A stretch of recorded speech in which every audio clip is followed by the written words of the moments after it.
Have you ever found yourself in a room, could be, just a casual chat or maybe a really high stakes meeting and someone starts to speak, and it's like the entire atmosphere just Oh, changes. absolutely. The energy Right. totally shifts. Right. Suddenly everyone leans in, they're captivated, and it's not always just like the cleverness of their words or even how brilliant their idea is. Hmm. It's often how they say it.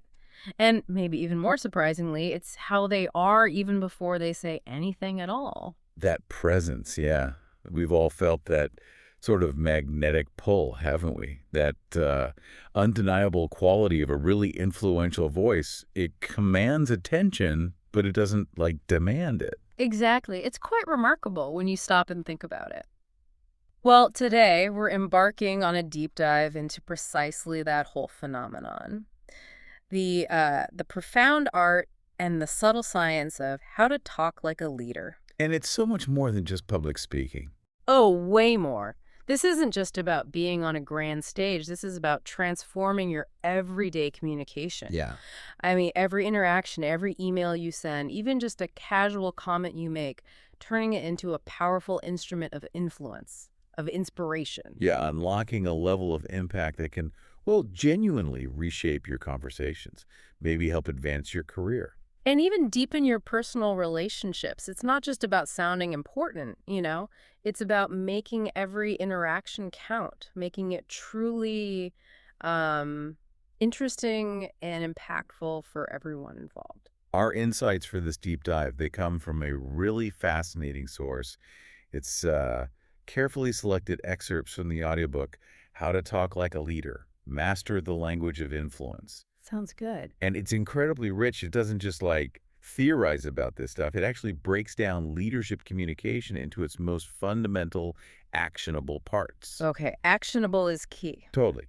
We're going to explore everything from the often overlooked subtleties of your voice to the profound silent impact of your physical presence. The nonverbal stuff. Exactly.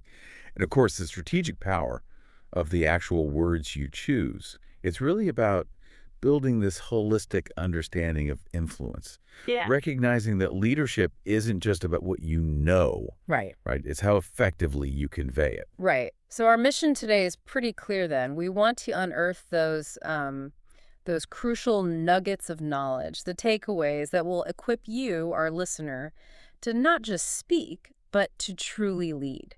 Mhm. We'll explore how you can cultivate a voice that resonates, with that undeniable authority, but also warmth.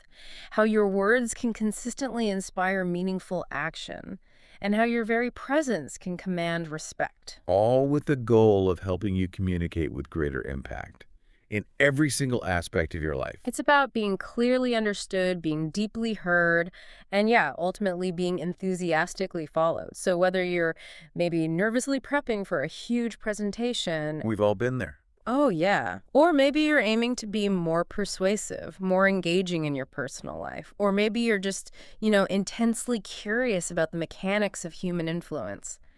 This deep dive is absolutely for you. Get ready for some genuinely surprising facts, I think. Yeah. Insights that might challenge what you thought you knew. And definitely some incredibly practical, actionable takeaways. Stuff you can start applying, like, immediately. Let's make your communication not just effective, but truly memorable, Yeah. impactful, transforming every conversation into an opportunity. For leadership, for connection. Let's do Yeah. it. Okay, let's unpack this right from the start. Because the source material, it opens with this image that really, really stuck with me. Right? Picture this. Hmm? You walk into a room. It's full of strangers, right? They know nothing about your title, your background, your experience, zero. Mm-hmm. But the instant you open your mouth, the second you begin to speak, Yeah. the entire energy in that room just shifts. You feel it. Totally. Heads turn. People lean forward. They start paying attention. And it's not because of some badge or credential you're wearing. It's because of what the source calls the undeniable authority in your voice. Wow. It's like this immediate, almost nonverbal declaration of leadership. It happens before anyone's even processed a single word you've said. What do you make of that initial impact? That's a really powerful distinction, isn't it? And it beautifully sets the stage for everything we're exploring today. What's truly fascinating here is this core idea that before people even, fully buy into your grand vision Right, or your brilliant strategy. or even your raw intelligence, yeah, they instinctively respond to your voice. It's almost like primal. Huh. The source highlights these iconic figures, right? Yeah. Martin Luther King Jr., Winston Churchill, Nelson Mandela, Malala Yousafzai. Giants. Exactly. Their voices weren't just like vehicles for information, they were instruments. They stirred deep emotion, they ignited hope, and critically, they moved entire populations to action. The book describes it perfectly. Yeah. Power, energy, and influence made audible. It's like a sonic signature of leadership, a fingerprint that communicates competence, conviction, connection. All through sound. Yeah. And the profound relevance for you listening right now is this. This isn't just for historical giants. How can your voice start to command that same respect? Inspire that level of engagement, that action, starting, in your very next conversation. Okay, so here's where it gets really interesting for me. Because the source clearly states that a powerful voice isn't about shouting. It's not about just being loud. Right. It's a common misconception. Totally. In fact, for many truly impactful leaders, it's kind of the opposite. It comes from a deep-seated conviction. Conviction. Think about it. When you're talking about something you're genuinely passionate about, maybe it's your favorite book, or a trip you took, or a dream you're chasing, or even just a cause you really believe in deeply. Yeah, you light up. Exactly. Your voice just naturally becomes more animated. Your tone gets more engaging. Your pace feels more natural, more dynamic. It just flows, right? It does. That's because, as the source points out, genuine passion inherently fuels presence. It's not forced. It's like this authentic overflow of belief and energy you just can't contain. And that energy, that's precisely what listeners pick up on. If we connect this to the bigger picture, it becomes clear that leaders, fundamentally, they talk about things that truly matter to them, things they believe in, wholeheartedly. And when their voices genuinely align with that inner energy, that deep conviction, listeners don't just hear words. They feel that authenticity. It becomes contagious. Exactly. It becomes contagious. It's the palpable belief you infuse into your speech, a kind of energetic resonance that just draws people in, makes them lean forward. The illustrative example from the source really nails this. It shows how that innate passion translates directly into a more natural pace and an engaging, impactful tone.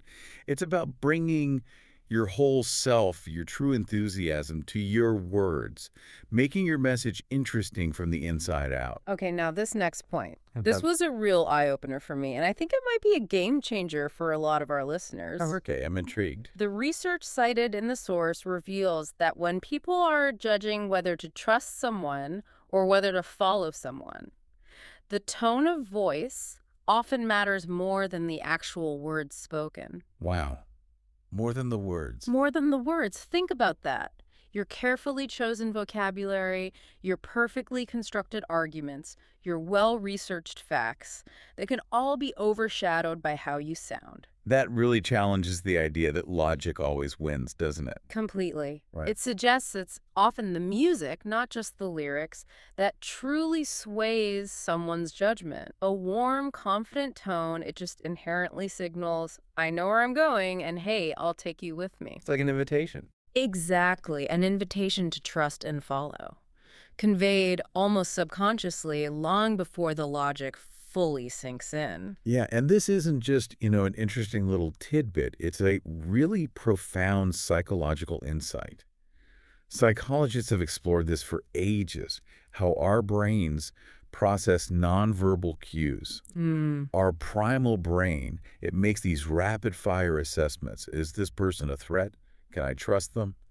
And it picks up on vocal intonations, the warmth, the steadiness, the confidence way before our conscious mind fully registers the semantic content of the words. So it's happening fast. Super fast.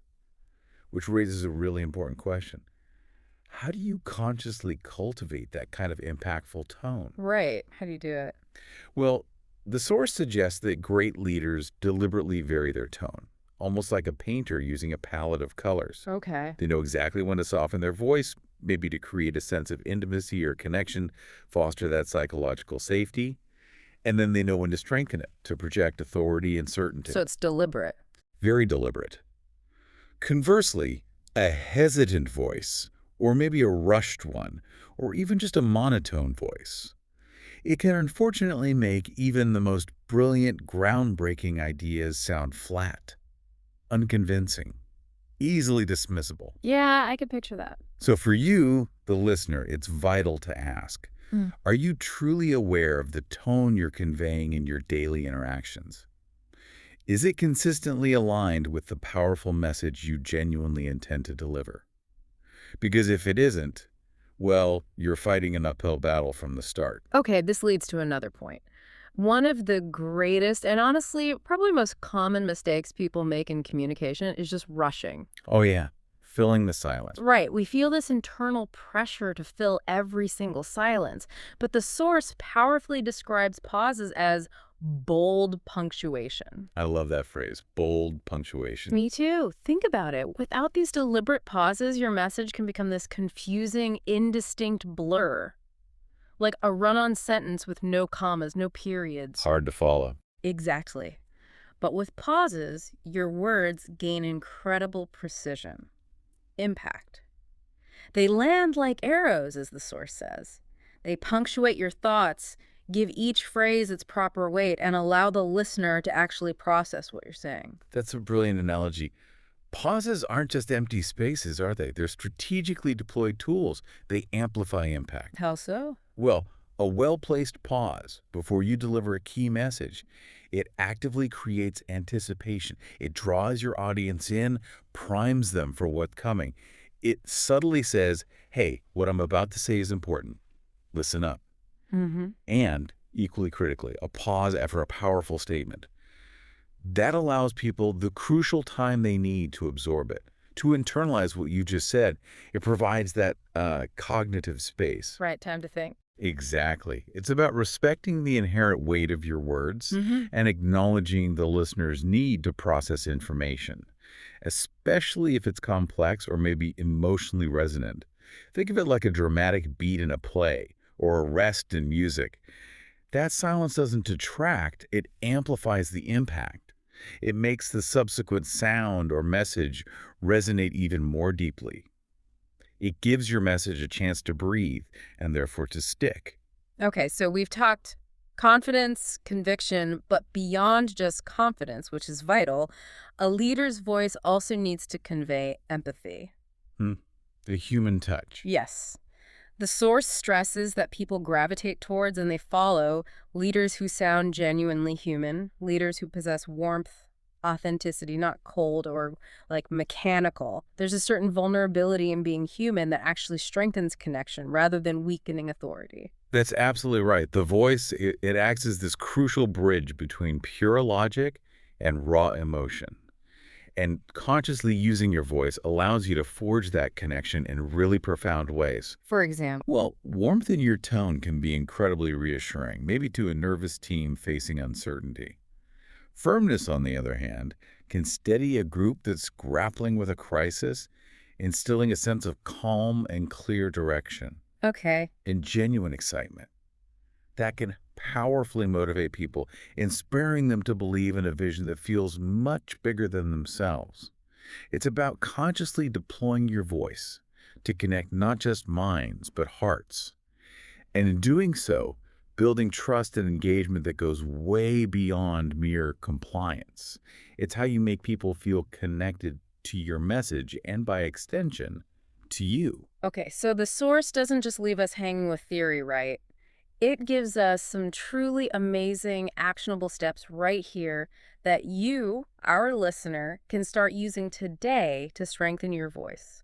Good practical stuff is key. Totally. For example, it suggests you record yourself daily. Just speak for 1 minute about something you're passionate about, anything at all. Then Listen back. Critically listen. Yeah. Yes. Are you rushing, sounding monotone? Does your voice sound flat or like it's lacking energy?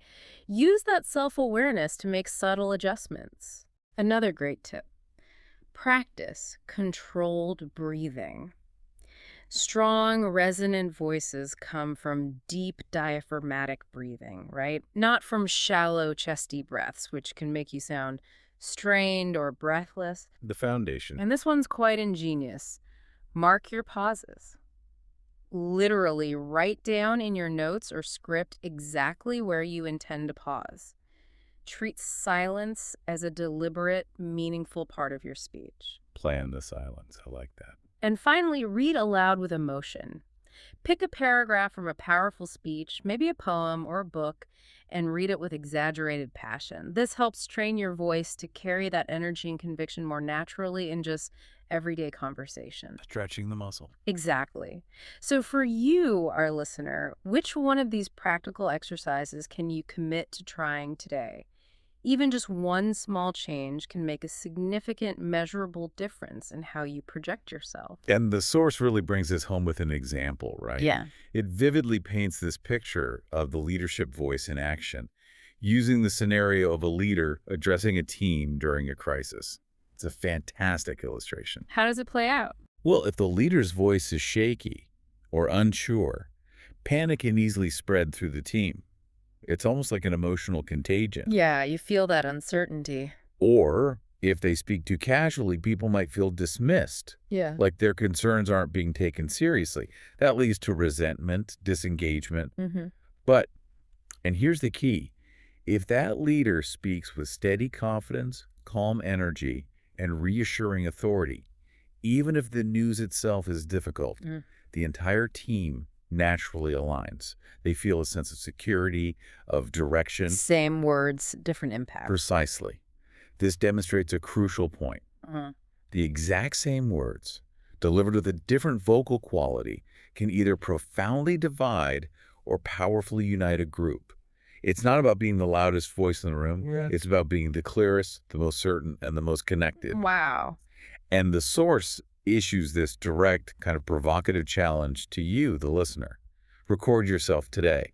Listen to your own voice. Then ask yourself, would I follow this person? If not, keep practicing until the answer is yes. Oof. That's an unflinching self-assessment. It is, but an invaluable one for growth, wouldn't you say? Okay, so what does this all mean when we pivot from the vehicle, your voice, to the actual passengers? The words themselves. Right, and the content. It means that words do far more than merely carry information. They inherently carry energy, vision, and belief. The source makes it crystal clear.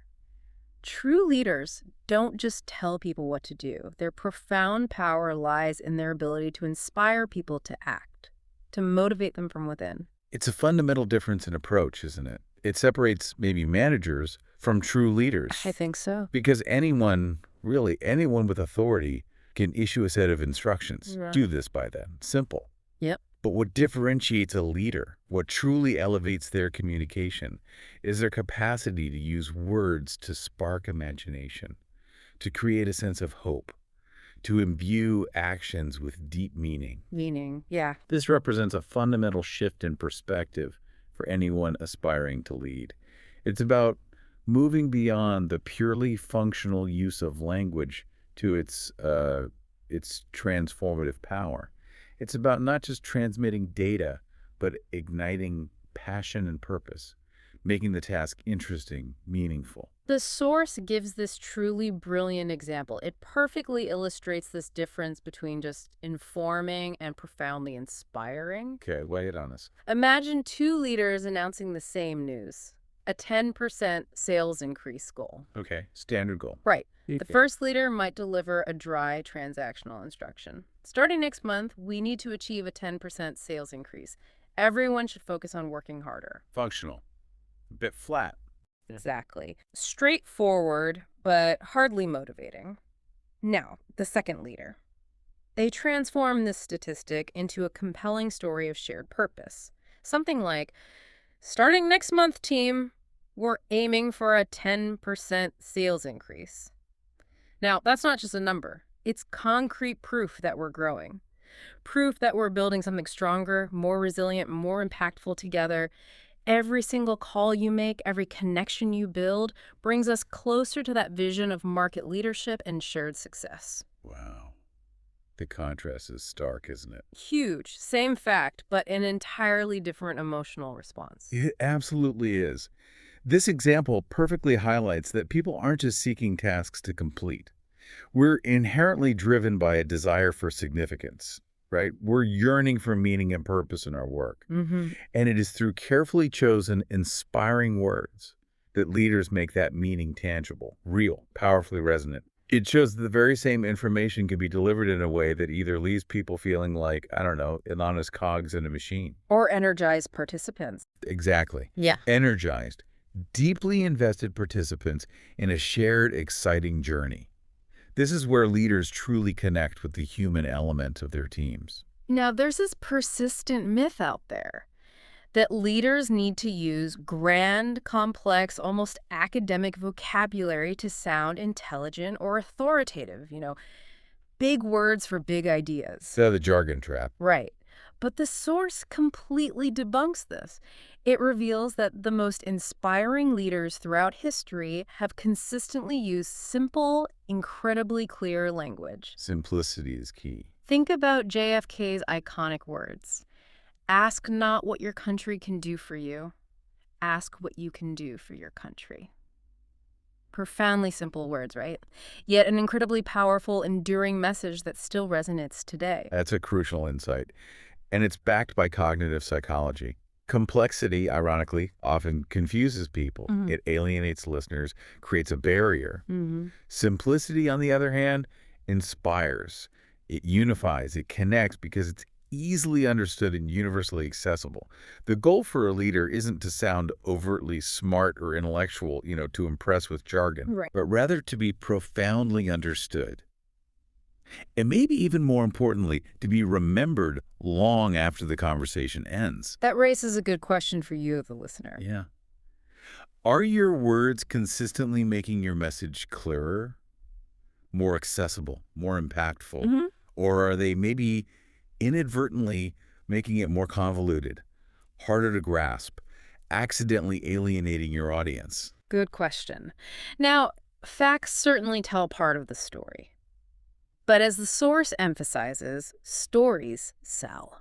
Stories stick. They motivate, they persuade, they stick. People simply don't remember endless lists of data points or abstract figures or dry statistics in the same way they remember a compelling narrative. What truly sticks with us are narratives. Human stories that evoke emotion, paint a picture, and resonate deeply. When you weave a story into your communication, you give your audience this unique opportunity to see themselves within that narrative. Makes them feel like a genuine part of something much larger, more meaningful than just themselves. Stories kind of bypass the logical brain, don't they? They go straight to the emotional core, where decisions are often truly made. Yeah, that feels right. Absolutely. Great leaders, they intuitively understand this profound psychological truth. They consistently weave stories of struggle, of triumph, of future possibility into their speeches, and even to their everyday conversations. It's how they create a shared reality, a shared aspiration. So how do you practice that? Well, the source even provides a practical exercise here, and I love this one. The next time you need to explain a goal or maybe a new initiative, just pause. Ask yourself, what story can bring this to life? Okay. Maybe it's a compelling anecdote about a customer who deeply benefited from your work, or maybe a personal journey that exemplifies the values you're trying to convey, or even just a small recent win that demonstrates what's truly possible on a grander scale. A leader who masterfully tells stories connects the head and the heart in a way that mere numbers and directives, well, they just never can. It transforms data into destiny. Data into destiny. I like that. Another incredibly powerful tool in a leader's verbal arsenal is the metaphor. Painting pictures with words. Exactly. The source reminds us of Churchill again. During World War II, he declared Britain would Fight on the beaches, fight on the landing grounds, fight in the fields and in the streets, fight in the hills. So powerful. Right. He wasn't literally describing every citizen's future battlefield. He was painting this vivid, indelible picture of unwavering resilience, defiant determination. It resonated deeply with the entire nation, created a shared mental image of steadfastness. Metaphors are brilliant because they transform abstract ideas into concrete images. Things people can easily see, feel, internalize. They simplify complexity by drawing parallels to something already understood. Can you give an example? Sure, if you want to talk about, say, the concept of growth, Mm-hmm. you might compare it to a tiny seed gradually becoming a mighty tree. That emphasizes hidden potential, continuous development. If you're discussing resilience, you could liken it to steel being forged and strengthened in the intense heat of a fire, highlighting that process of overcoming adversity. The source beautifully articulates that great leaders are essentially artists with their words, painting visions people can walk into. They create these mental landscapes that invite engagement and understanding. They make the abstract tangible, the complex accessible. Okay, and of course, a deep dive isn't complete without some incredibly actionable steps for you, our listener. Let's hear them. The source provides some fantastic exercises to help you inspire with your words. First, rewrite instructions into inspiration. Take a basic directive like, finish this project by Friday and reframe it. Make it more motivating, something like, let's deliver this by Friday so we can prove what's possible when we push ourselves together and achieve this milestone. See the difference. Big difference. Purpose. Second, collect stories. Keep a dedicated notebook or even just a simple mental file. Jot down small stories personal, observed, heard that vividly illustrate core values like persistence, teamwork, integrity, courage. These become invaluable later. Your story bank. Exactly. Third, practice short speeches. Aim for under 60 seconds. Explain an idea or goal with simplicity, clarity, and genuine passion. Strip away any unnecessary fluff. Concise and powerful. And finally, use the rule of 3. People tend to remember things in threes, right? Our brains like patterns. So honesty, courage, and growth is far more memorable and more impactful than a long, scattered list of attributes. Keep it tight. So for you, our listener, how can you start using just 1 or 2 of these techniques to make your very next communication, whether it's a team update or a family discussion, more inspiring? More memorable. Yeah. And ultimately more effective and, more interesting for everyone involved. And the source wisely brings us back to the intersection of voice and words, right? Underscoring their inseparable power. Yeah, they work together. It uses this fantastic analogy that really encapsulates this. Your voice is the vehicle, but your words are the passengers. If those passengers are uninspiring, maybe bland or confusing, the entire ride is forgettable. Doesn't matter how resonant your voice is. However, if your words carry hope, vision, profound meaning, then the journey becomes truly unforgettable. That combination. Exactly. This powerful combination is what elevates mere communication to genuine influence. And the source offers a challenge here that's deceptively simple, but incredibly impactful. Transform one ordinary sentence into an inspiring one today. Like the project deadline example. Precisely. Turn "we need to finish this work" into "when we finish this work, we'll prove what we're capable of," setting a new standard for what's possible. It highlights that words aren't just symbols. They actively shape belief. They possess the power to change the entire direction of a team, an organization, or even an individual's life. Moving on to another often underestimated aspect, presence. This is fascinating because, before a leader says a single word, the audience is already forming an opinion. Already judging, yeah. That's because, as the source unequivocally states, presence speaks louder than words. It's that unspoken language of leadership. The nonverbal cues that communicate volumes. It's how you enter a room, how you carry yourself, and how you hold silence. Long before your brilliant ideas even leave your lips, People are already experiencing you. They're making subconscious judgments. Presence is that quiet, grounded confidence. It subtly but powerfully communicates, I belong here and I'm ready to lead. Right. It's not about arrogance, though. No, not at all. It's not about being the loudest or the most glamorous person in the room or even wearing the most expensive suit. It's about a deeply felt assurance, an inner calm, rather than like a performative arrogance. Think of Nelson Mandela. Yeah, great example. He didn't need to shout to command attention, did he? His calm gaze, his dignified posture, his measured movements, all of it signaled incredible strength, Mm. moral authority, unwavering resolve.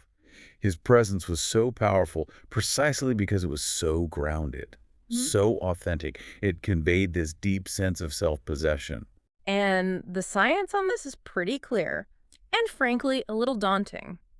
Psychologists, communication experts, they've shown that people form an initial impression within a mere 7 seconds of meeting you. 7 seconds. That's it. That's it. Think about how much effort we put into crafting the perfect opening line when the first impression is already solidified unconsciously before we've even uttered a syllable. Wow. So our preparation needs to start way before we open our mouths. Seems like it. And that's why it's so critical. It's an evolutionary shortcut our brains take.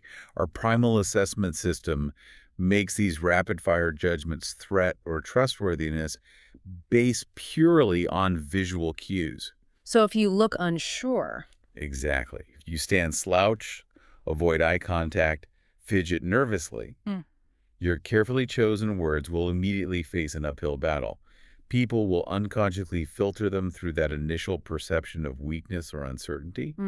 Conversely, if you stand tall, maintain steady eye contact, move with a clear sense of purpose, you are essentially pre-framing your message. You're making your audience ready, receptive to listen. Which raises an important question for each of us. What message are you inadvertently sending before you even open your mouth to speak? Are you setting the stage for influence or for doubt before the conversation even begins? So, what does this mean practically? For you, the listener, cultivating a powerful presence. The source breaks it down into 3 incredibly simple yet profoundly impactful pillars. Okay, the pillars of presence. First, posture. Think straight spine, shoulders back, feet firmly grounded. This isn't just about good ergonomics, it radiates stability, confidence, openness. Roundedness. Second, eye contact. Not an aggressive stare that intimidates, right? Or a fleeting glance that suggests disinterest, but a steady, engaging connection. This communicates a vital message. I see you, and you can trust me. I'm present and engaged. And third, stillness. Avoiding nervous fidgeting, those unconscious habits that can distract both you and your audience and convey unease. Stillness, instead, communicates calm control, poise. It allows your audience to focus on your message, not your movement. Posture, eye contact, stillness. When you consciously combine these 3 pillars, solid posture, deliberate eye contact, composed stillness, you project an undeniable sense of authority without needing to utter a single word. It's a foundational, nonverbal declaration of your leadership that creates a powerful initial impression, inviting others to listen and engage. And just like we talked about the power of pauses in your voice, presence also requires strategic pauses in your body language. Leaders don't just rush into speech, they pause, they breathe, they own the silence for a moment, let it settle, and then they begin. Ah, interesting. This subtle but powerful act signals to everyone in the room that what is about to follow is significant. It's truly worth listening to. It's about respecting the weight of your own words. That's an excellent point. Think of it like slowly and deliberately opening a grand door rather than just kicking it down. That measured pause builds anticipation. It conveys a deep sense of respect for the moment, for your audience. It gives weight to the beginning of your communication, creating a moment of mental preparation for the listener.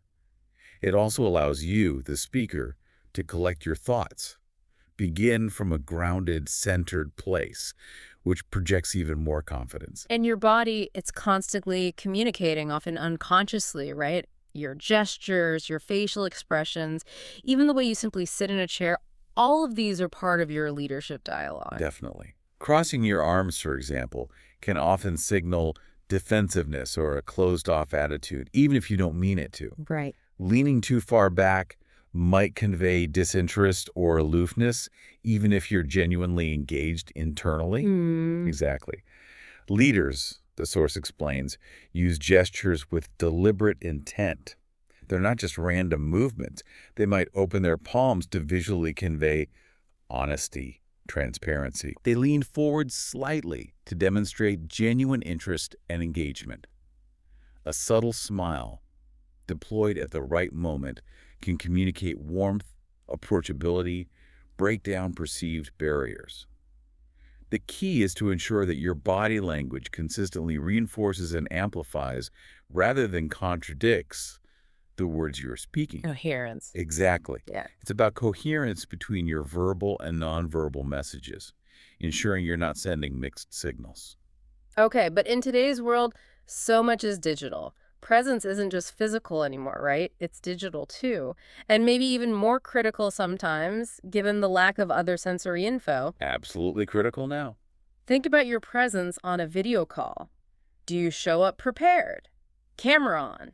Posture alert? Engaged? Are your eyes connected to the lens? Or are you slumping in your chair, eyes drifting, voice sounding dull, maybe looking at yourself or other tabs? Big difference in perception. The medium changes, but the principles of presence remain. That's a critical modern application, and the source emphasizes its growing importance. Leadership presence absolutely transcends platforms. Whether you're standing on a physical stage in front of hundreds or engaging in a virtual meeting on Zoom, your presence, how you project yourself, fundamentally sets the tone. Mm-hmm. It influences how seriously your message is taken, how connected your audience feels to you, how much trust they place in your words. A strong digital presence can be cultivated just as effectively as a physical one, but yeah, it requires conscious effort. Okay, so again, the source provides some fantastic practical exercises to help you, listener, build a more powerful presence. Let's get practical. First, try the mirror drill. Stand in front of a mirror. Practice greeting yourself. Focus on your posture. Maintain steady eye contact. Offer a calm, confident smile. Notice how even subtly adjusting your stance can change how you feel, not just how you look. Feel the difference. Second, implement the 10-second pause. Before you speak in any important setting, take a deliberate 10-second pause. Breathe deeply. Own that silence. Let it fill the space. Then begin. Own the silence. Powerful. Third, record your body language. Video yourself speaking for a short time.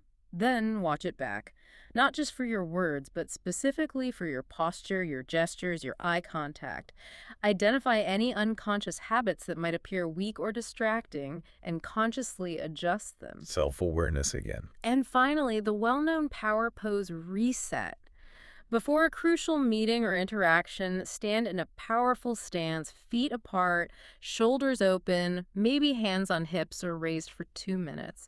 Scientific research actually indicates this simple act can genuinely boost your confidence and sense of presence by altering your physiology. The Amy Cuddy stuff, yeah. It works. These aren't just theoretical suggestions. They're immediate, tangible ways to elevate your impact and feel more powerful from the inside out. One crucial warning from the source, though, and it's an important one. Building presence isn't about pretending to be someone you're not. Authenticity matters. Hugely. It's about authentically amplifying your very best self. People can intuitively sense fake confidence almost instantly. It feels disingenuous. It erodes trust. The true goal is not to perform leadership, but to genuinely embody it. This means grounding yourself in your authentic self. If you're naturally calm and collected, don't try to force some overly energetic persona that isn't you. If you're inherently enthusiastic, don't suppress that natural spark. Presence is strongest, most compelling, most influential when it feels undeniably real, consistent with who you are. So be you, but amplified. Exactly. And the source challenges you directly. Enter one room, any room, as if you already belong at the head of the table. Stand taller, breathe slower, look people in the eye. Say less, but let your presence say more. This is about ownership, authenticity, and recognizing the silent power you possess. Okay, what's truly fascinating here, and maybe a bit counterintuitive for many who equate leadership with, doing all the talking, is this powerful paradox the source drops right at the beginning of this chapter. The best leaders aren't necessarily the best talkers. They are, in fact, the best listeners. Wow. That completely reframes the conventional understanding, doesn't it? Totally. It makes listening not just like a polite courtesy, but a strategic imperative for leadership. Think about someone in your life who made you feel like you were the only person in the world during a conversation. Yeah, I can picture someone. They weren't interrupting, right? Yeah. Not glancing at their phone, not rushing you. They were just profoundly present, listening with their full, undivided attention. Mm-hmm. Feels good. That moment likely felt incredibly powerful, validating, didn't it? It made you feel seen, Yeah. valued. That is the profound secret of leadership listening. It's not Mm. passive. It's not merely waiting for your turn to speak. It's an active, highly intentional skill that makes people feel genuinely heard, deeply valued, profoundly understood. Mm. And for you, our listener, the relevance is clear. When people feel truly understood, they become far more willing, even eager, to follow your lead, to trust your judgment, to contribute their best. Okay, so leaders who genuinely listen, they gain immense trust. That makes sense. Immense trust. They uncover what others truly think and feel. Mm. They often unearth hidden problems or brilliant unspoken ideas that might otherwise just remain dormant, unshared. Mhm. They connect with their teams, their colleagues, on a much deeper, more authentic level, building rapport, loyalty that transcends job descriptions. And it leads to better decisions, too, because they have a more complete picture of reality. And the flip side, leaders who only talk. Well, leaders who only talk, who dominate conversations, who dictate, Uh, they inevitably create distance. They might sound impressive in their pronouncements, maybe projecting an image of certainty, but they critically miss the heartbeat of their people. The concerns, the aspirations, the innovative thoughts bubbling just beneath the surface. The source warns us that a leader who is out of touch is essentially a leader on borrowed time. because their decisions get worse. Their decisions become less effective, their influence wanes. Which raises an important question for each of us. How deeply are you truly listening in your daily interactions? Not just to the words, but to the underlying currents of thought, emotion, unspoken feedback. Okay. The source identifies 3 distinct levels of listening, and it's truly eye-opening to realize how many of us habitually operate at just the first, most superficial level. Okay, what are the levels? Level 1 is listening to reply. This is the weakest form. Here, you're not actually listening to understand, you're just mentally preparing your witty comeback or your next point, formulating your own agenda while they're still talking. Been guilty of that. Me too. Then there's listening to understand. This is a significant improvement. In this mode, you're focusing on the words, their explicit meaning, trying to grasp the message being conveyed. Okay, better. But the highest level, the true leadership level, is listening to connect.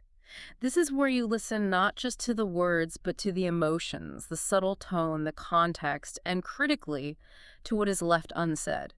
You listen with the explicit intention of making the other person feel truly seen, deeply validated, and profoundly respected. So it's beyond just comprehension. It's about the relationship. Exactly. And that's the crucial distinction. Many of us know about active listening, trying to understand. But the source takes us a step further, identifying this third, much deeper level, listening to connect, that truly differentiates a leader. True leaders consistently strive to master level 3 listening. It's about building genuine connection and, by extension, enduring influence and trust. It's the difference between hearing and truly empathizing. That's the bedrock of strong relationships. And at its core, listening is just a profound act of respect, isn't it? Absolutely. When you consciously let someone finish their thought, when you resist that urge to cut them off, when you actively acknowledge their point of view without immediately judging or trying to fix it, you're sending an incredibly powerful, unambiguous message. What message is that? You matter. Your thoughts and feelings have value. Mm-hmm. And the source emphasizes that people who feel they genuinely matter will invariably give you their best. It's a foundational act of respect that fosters loyalty, engagement, a willingness to contribute wholeheartedly. When people feel respected and heard, they are far more likely to open up, share more, invest themselves fully. This kind of listening, it's truly an investment in your relationships and your overall influence. But great leaders aren't just silent observers, right? They actively engage. They don't just listen quietly. They ask powerful, open-ended questions that really open doors, invite deeper thought and sharing. Not just closed questions. Right. Instead of a closed, "Are you okay with this?" they might ask, "How do you really feel about this and what's driving that emotion?" Or instead of, "Do you have any ideas?" they'll inquire, "What would you do if you were in charge of solving this challenge? What untapped potential do you see here?" Those kinds of powerful, probing questions, they serve multiple purposes. They make people feel trusted, right? Signaling their opinion is genuinely valued, not just tolerated. Yeah. They invite deeper thinking, introspection from the other person, often leading to more creative or nuanced solutions. And perhaps most importantly, they transform what might have been a one-sided information download into a dynamic collaboration, fostering shared ownership, understanding. It shifts the dynamic from telling to exploring together. And silence. Silence is a critical component of truly effective listening, too. The pause again, but in listening this time. Exactly. When someone pauses in their speech, the temptation is often to rush in, fill that void, offer a solution, move on. But leaders understand the profound power of letting the silence breathe. Often, the most important truths, or even the underlying emotional currents, emerge precisely after such a pause. When the speaker feels truly safe and comfortable enough to continue sharing, or just to sit with their own thoughts. Leaders who master the art of silence and listening are effectively creating this safe, expansive room for honesty, for deeper processing. They signal patience, respect, a genuine desire to hear the full story, including thoughts and feelings that might be difficult or uncomfortable to articulate.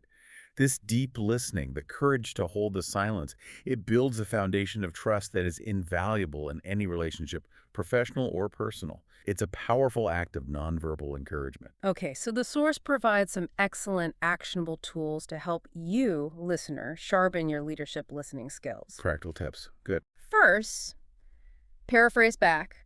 Consciously say things like, "So what I'm hearing is," summarize their point. Did I get that right? This not only shows you're paying attention, but also confirms your understanding. Prevents miscommunication. Makes the speaker feel understood. Checking for understanding. Crucial. Second, acknowledge emotion. If you sense frustration or excitement or hesitation, explicitly state, "I can hear the frustration in your voice," or "It sounds like this is exciting for you." This validates their feelings, makes them feel seen. Names the feeling. Third, eliminate distractions when you're truly listening. Put your phone down, close your laptop, turn away from other screens, give your full, undivided attention. Your physical presence is part of your listening. It shows respect. Be present. And finally, lean in.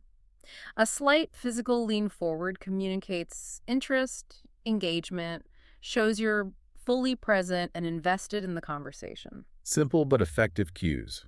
These small shifts in your behavior can make a huge difference in how you're perceived and in the quality of information you receive. And these techniques are especially crucial in difficult conversations, right? Where tensions often run high. Our natural inclination in those moments is to talk more, defend more, argue more. driven by our own anxiety. Yeah, fight or flight kicks in. Exactly. Yeah. However, as the source points out, in conflict, listening is often the absolute key to resolution. By simply allowing the other person to fully express themselves without interruption, you often lower their defenses. By repeating back their concerns in your own words, you actively build trust, rapport, showing you genuinely care. Only once that foundation of feeling heard is established can your own words truly land with impact and begin to shift the dynamic towards a constructive solution. It's about seeking to understand before seeking to be understood. It's an interesting phenomenon what the source calls the listening gap. The listening gap. Yeah. Many leaders, maybe even most, genuinely believe they listen more effectively than they actually do. We all have blind spots here. But if you find yourself constantly interrupting, habitually finishing people's sentences, or quickly offering advice before they've even finished speaking, you're not truly listening. You're effectively managing or controlling the conversation, or just waiting for your turn to speak. True leadership listening is fundamentally patient. It allows others the necessary space to fully articulate, to release their thoughts, feelings, ideas before you ever interject or offer your own perspective. It prioritizes the other person's contribution. This is a challenge. The source poses a powerful challenge to you, the listener. Today, in your next conversation, practice listening at level 3. Don't just hear words. Listen for feelings, intentions, and what's not being said. Ask one powerful, open-ended question that truly opens the door to deeper truth. Something beyond a simple yes or no. Then paraphrase what you heard to confirm understanding.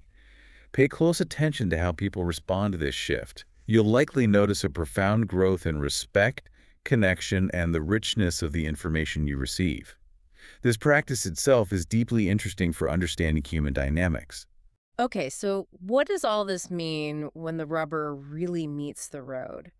When conversations become genuinely challenging, maybe confrontational, or just emotionally charged?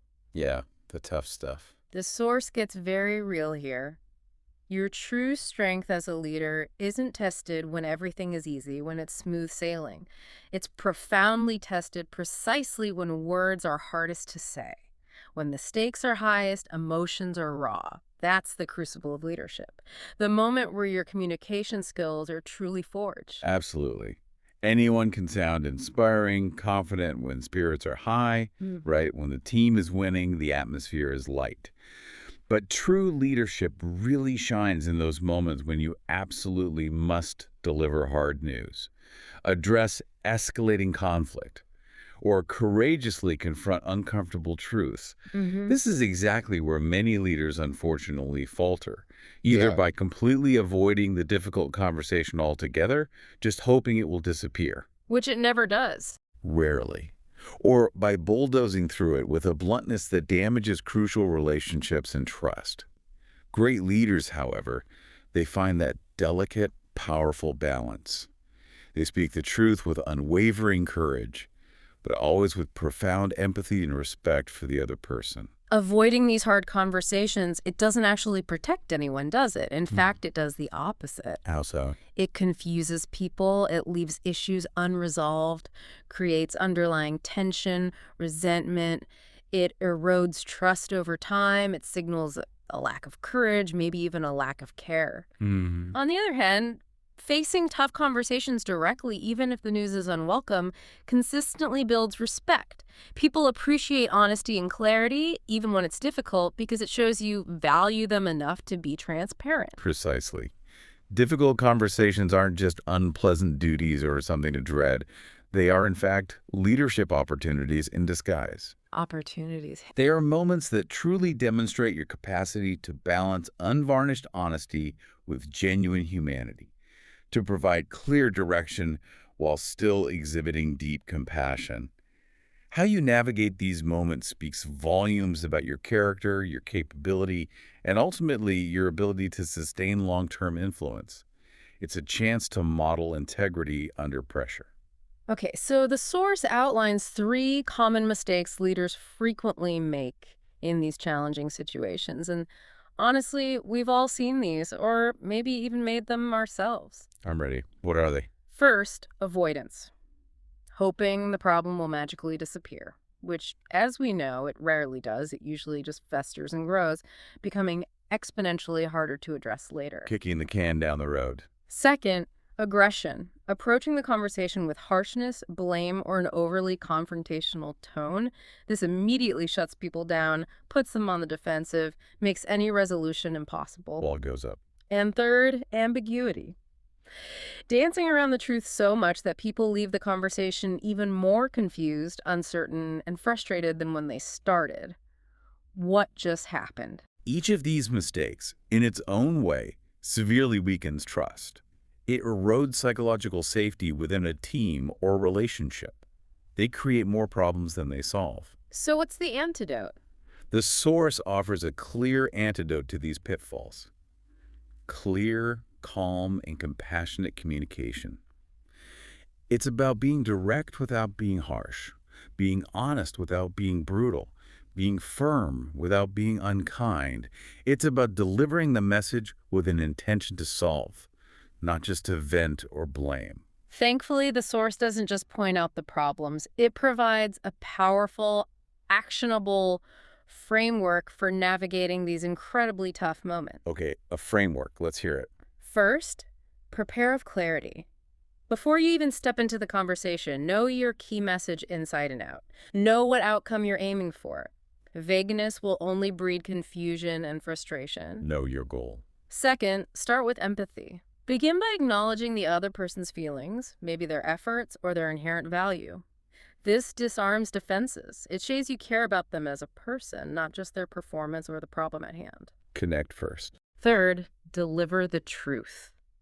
Speak the hard message directly. No sugarcoating, no beating around the bush. Respect for the other person means giving them honest, unvarnished truth, even if it's uncomfortable. Direct and honest. And finally, critically, offer a path forward. Don't just state the problem or issue the criticism. It's crucial to point towards solutions, suggest concrete actions, or offer specific support. Leave them with hope and direction, not just a problem dumped in their lap. Problem plus path. Got it. And the source provides a brilliant illustrative example here that clarifies this framework beautifully. Okay. Instead of flatly saying, you're underperforming and this can't continue, so you need to work harder, right? Which feels awful. Yeah, judgmental. A leader using this framework might say something like, I truly value the effort you've been putting in and I see your dedication. However, your results in X area are not consistently meeting expectations for Y reason. Let's talk about what specific support you need and what changes we can make together so you can succeed and thrive in this role. Ah, huge difference. The difference, as the source rightly states, is massive. One feels like a judgment and a dead end. The other feels like a partnership, an invitation to collaborate, find solutions. It preserves dignity, promotes growth. It's infinitely more interesting for the recipient because it shows you're invested in them. That distinction is everything. And it touches on emotional intelligence, right? The biggest danger in any difficult conversation is allowing emotion to take over. Whether it's your own anger, frustration, defensiveness, or that of the other person. Emotions hijack things. They absolutely derail even the best-intentioned messages. Leaders absolutely must master their emotions. That means consciously pausing before reacting, taking a deep breath before speaking, deliberately choosing your words rather than letting reactive language spill out. Calmness inherently communicates control, stability, and crucially, others will often mirror that energy, helping to bring down the overall tension in the room, creating a more productive environment. And as we discussed in our previous segment about listening, listening is leadership. And that holds especially true during conflict. When emotions are running high, the impulse is often to talk more, defend more, argue more, make sure your side is heard. Right, protect yourself. But in these moments, listening becomes the absolute key to finding resolution. That's right. Upset people more than anything, they want to be heard. to feel their perspective is acknowledged, not instantly solved or dismissed. Leaders who listen fully, deeply, patiently before responding create an environment where defenses can lower. Simply being heard, truly and completely, can often diffuse half the tension in a difficult situation. It's about creating that space for emotional release and validation before attempting to move to solutions. Because until someone feels heard, they can't genuinely hear you. Okay, so to make this incredibly practical, the source offers some invaluable tools for navigating difficult conversations that you can use immediately. Cool, get time. First, use I statements. Instead of saying, you always miss deadlines, which sounds accusatory, creates defensiveness. Blame language. Say, I've noticed deadlines being missed on these two projects. It focuses on observable behavior, your experience, not blame. Second, stay specific. Vague feedback creates confusion, defensiveness. Use concrete, specific examples. Keep the conversation factual, productive. I noticed X happened on Y date is far more impactful than you're often unreliable. Facts over generalizations. Third, acknowledge emotions. If someone is upset, say, I can see this is frustrating for you, or I understand why you might feel that way. This validates their feelings, can significantly diffuse resistance, and finally end with clear next steps. Always ensure there's clarity about what happens after the conversation, what actions will be taken, who is responsible for what. No ambiguity. Clarity on the way forward. Essential. Right. Now, some leaders, driven by this misguided sense of kindness, they actively avoid these hard truths. They believe it's compassionate to spare someone discomfort. The nice approach. Right. Yeah. But the source powerfully calls this out as negligence, even cruelty disguised as comfort. Wow. Yeah. He uses a potent analogy. Imagine a doctor refusing to tell a patient about an illness because they don't want to upset them. That's not compassion. That's a profound disservice. It prevents the patient from seeking treatment. Good point. Leaders must possess the courage to say what genuinely needs to be said, because clarity, even when it stings initially, is ultimately a gift. It builds trust in the long run by showing respect. So the respect comes from the honesty. Exactly. The beautiful paradox here, the source reveals, is the respect you earn. People may not enjoy hearing hard truths in the moment, but they will deeply respect you for delivering them with honesty and care. That respect, over time, blossoms into profound loyalty, a stronger foundation for future collaboration. So the challenge. A challenge for you, the listener. Identify one conversation you've been avoiding. Prepare with clarity. Approach with empathy. Deliver the truth with respect. And most importantly, end with a path forward. Step into it, because your leadership depends on it. Okay, this feels like the culmination. The ultimate test of leadership communication. Not just sounding confident or competent, but actively inspiring, tangible, meaningful change in others, in the world around you, moving people to action. Great leaders aren't just remembered for their actions. They are profoundly remembered for how they made others feel through their words. Their voices didn't just carry information.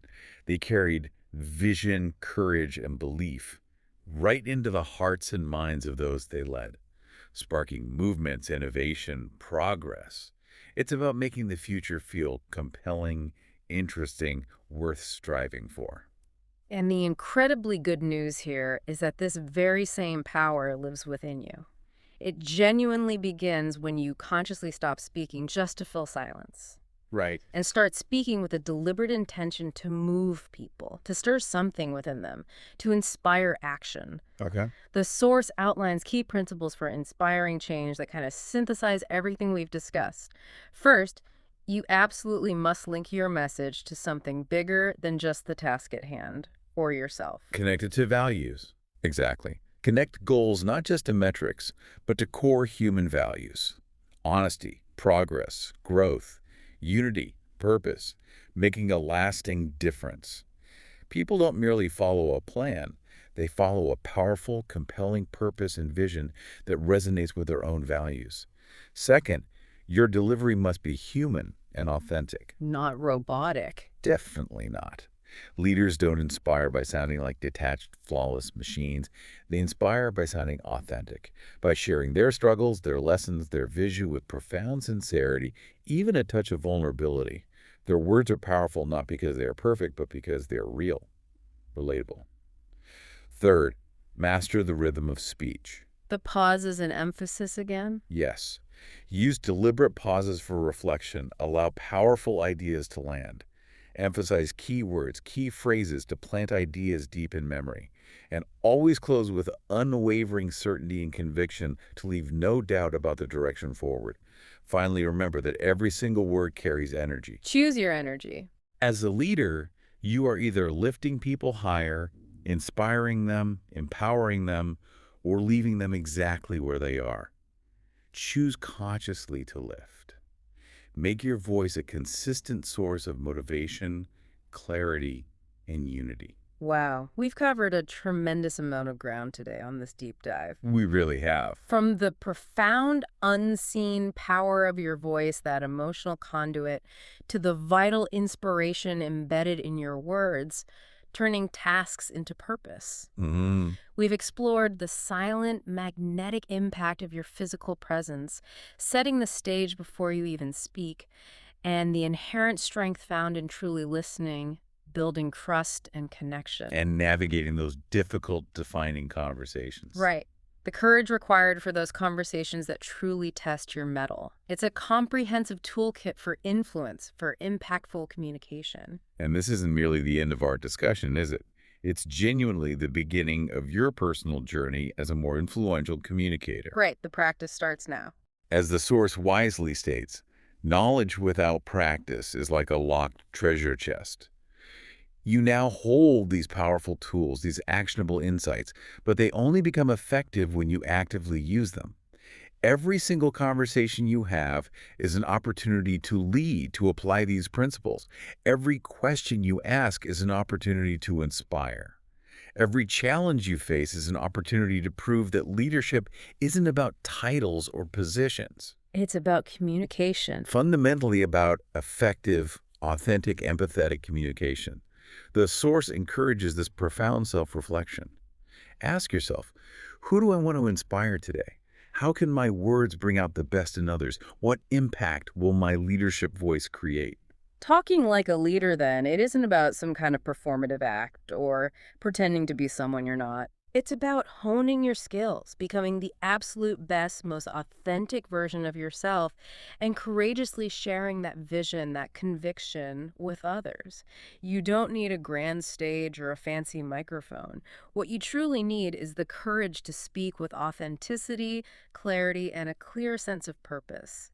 It's about being truly interesting to those around you, not just for what you say, but for who you are and how you engage. Your mission, then, is crystal clear. Use your voice to lift others, to guide them, and to remind them of what's possible. Speak not just to be heard, but to be remembered. Speak not just to lead, but to inspire. Your powerful leadership voice is waiting to be unleashed. Use it well. Hashtag tag tag outro. So, to recap our comprehensive deep dive today, we've revealed that leadership isn't just about the specific words you choose to say, but critically, it's how you say them, how you show up with your presence, and perhaps most importantly, how well you truly listen. It's a whole package. Right. Your voice is a powerful instrument of influence, capable of commanding attention, conveying conviction, empathy. Your words are the essential carriers of vision and belief, moving people from mere instruction to genuine inspiration and action. And your presence, even before you speak, sets the entire stage for everything that follows. It shapes initial perceptions, invites trust. And these aren't just abstract theoretical concepts that apply only to, like, CEOs or political figures, right? No way. They are profoundly practical, everyday tools.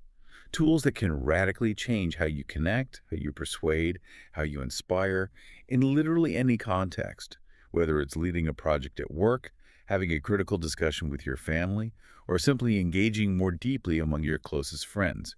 You now have a clear roadmap, a step-by-step guide to amplify your personal impact and become a more influential, compelling communicator. So here's something to really mull over as you go about your day. If every single interaction you have is, in fact, an opportunity to lead, to connect, to influence, and if every word you utter inherently carries energy and meaning, then what kind of leader will you consciously choose to be in your very next conversation? How will you make your presence and your voice resonate, not just with mere sound, but with genuine, authentic leadership that leaves a lasting, positive impression? Don't wait for a grand stage or some formal invitation to lead. Pick just one single principle from today's deep dive. Just one to start. Maybe practicing a deliberate pause before you speak, or consciously reframing a simple instruction into something truly inspiring, or maybe engaging in that level 3 listening we talked about. Commit to applying it immediately. Your powerful leadership voice is waiting to be unleashed. Use it well and make every conversation count. Make it interesting.